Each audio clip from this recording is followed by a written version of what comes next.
এখানে তো আল্লামা সাহেব কেবলা ফুলতুলি রহমতুল্লাহ এক বিরাট একটা খেদমত আপনাদের সিলেটে আছে, কোরআনের শিক্ষা। একসাথে বলেন আল্লাহু আকবার।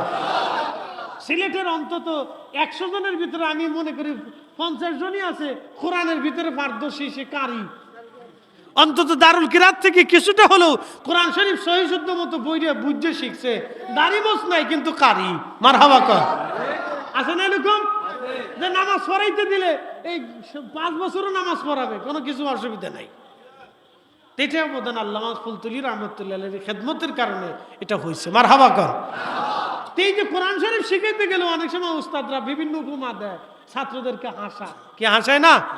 মাঝে মধ্যে ছাত্রদেরকে হাসায়, আনন্দ দেয়, কথাবার্তা বলে। কারণ মাইন্ডের যদি একটু ভিন্ন ভিন্ন দিকে আসলে ব্রেনটা প্রশস্ত হয়।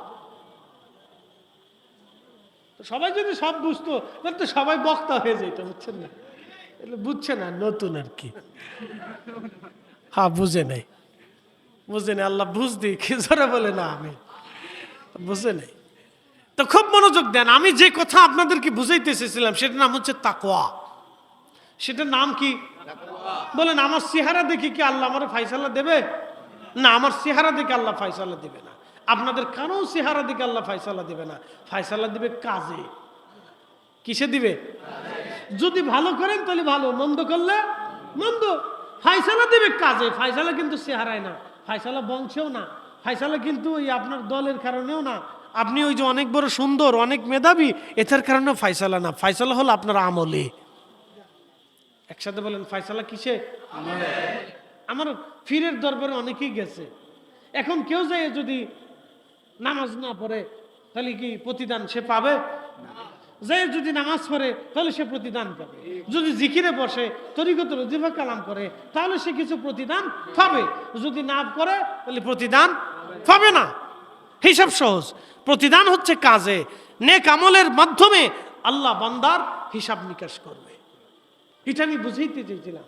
ওই যে ব্যক্তি দেখেন সারা জীবন মানুষ তারে ভুল বুঝছে, ভাবছে সে লোকটা জানা করে, লোকটা মদ খায়। আমি ঘটনাকে বুঝাইতে যে আপনারা বুঝাইতে চাইলাম, কিন্তু লোক তো জানে যে আমি খারাপ কাজ করিনি, আমি নেকের কাজ করছি। স্ত্রীও জানে আমার স্বামী উত্তম, এবং সে বলেও গেছে, বিবি প্রতিদান তোমরা দিবা না, প্রতিদান আল্লাহ দিবে। আমার জানাজা কেউ জুনিয়ার কেউ যদি নাও পড়ায়, কিন্তু আল্লাহ আমারে ওই জমানার বাচ্চা দিয়ে হলো আমার জানাজা পড়াবে। আল্লাহু আকবার। ঠিকই আল্লাহ প্রতিদান দিয়ে দিছে। কি কথা কন না? ঠিক আছে নি? আল্লাহ প্রতিদান কি করছে? তার নেক কাজের প্রতিদান আল্লাহ দিয়ে দিছে। আমার কথা বলার উদ্দেশ্য ছিল এইটা।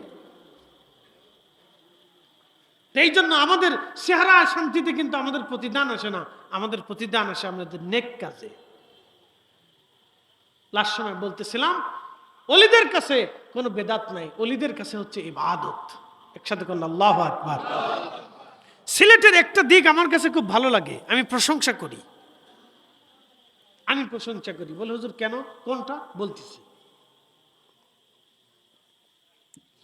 আপনাদের দেশে আমি অনেক মাহফিল করি।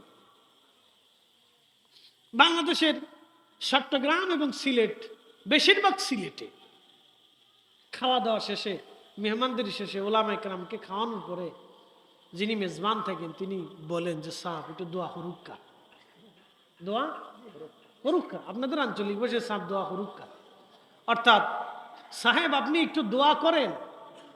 আমরা মেহমানদারি করছি, আপনি মেহমান, আপনি একটু দোয়া করে দেন, মেহমানের দোয়া কবুল হয়। সাথে কোন আল্লাহু আকবার। কাজটা অনেক উত্তম। এটা শিখাই লোকে নিশ্চিত আল্লামা সাহেব কেবলা ফুলতুলি। কি কথা কন না? উনি শিখাইছে না? একসাথে কোন আল্লাহু আকবার। উনি শিখাইছে না? কথা কন না কেন? উনি শিখাইছে না? তো বাংলাদেশের এই সিলেটের যত ব্যক্তি দোয়া করবে এই উনার শিখানোর কেন, উনি কি নাকি পাবে না? কথা কন না কেন? উনি পাবে না?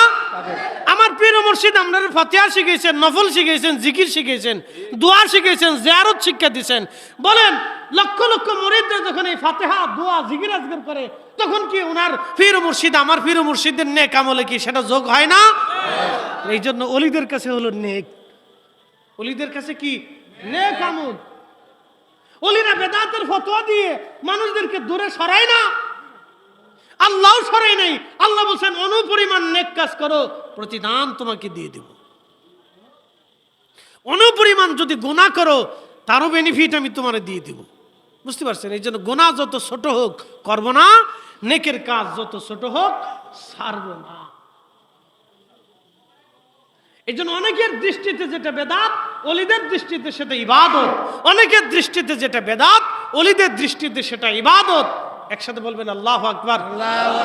তাহলে কি এই ইবাদত চলবে না বন্ধ হবে? একসাথে বলেন চলবে না বন্ধ হবে? আল্লাহ কবুল করুক, জোরে বলেন আমিন। আসেন আমরা শেষ পর্যায়ে, রাত 12:30 বাজতেছে।